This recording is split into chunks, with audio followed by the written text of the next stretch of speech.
Ficheni hii video Zuchu asione. Yaani hii video inabidi tuifiche kabisa Zuchu asione au vipi?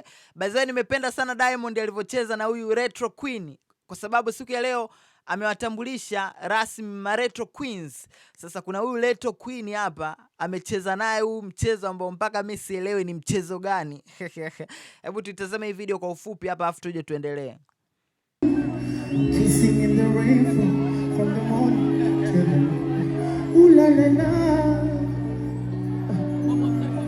Kupe kila kitu mchana kwa usiku ili tufanye mavi.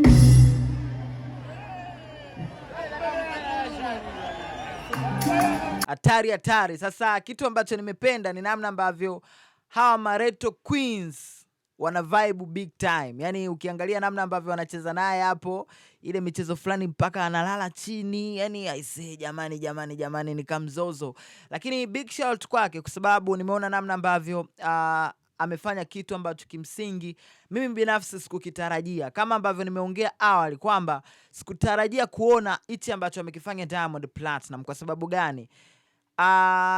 Kile ambacho kilifanyika Dodoma pale nilikiweka kama ndo, yani niliweka kama kwenye akili yangu ndo show kubwa zaidi ya hizi Retro tour ambazo zitakuwa zinaendelea, kwa sababu Dodoma pale kiukweli sisi Wagogo tulifanya komesha, lakini naona Wanyakyusa wenyewe wamekuja kuvunja rekodi kabisa. Kwa hiyo ni kitu kikubwa sana na I'm so proud of him kwa sababu ameperform zaidi ya masaa, alianza saa 8, saa 9, saa 10, saa 11. Ameperform masaa 4.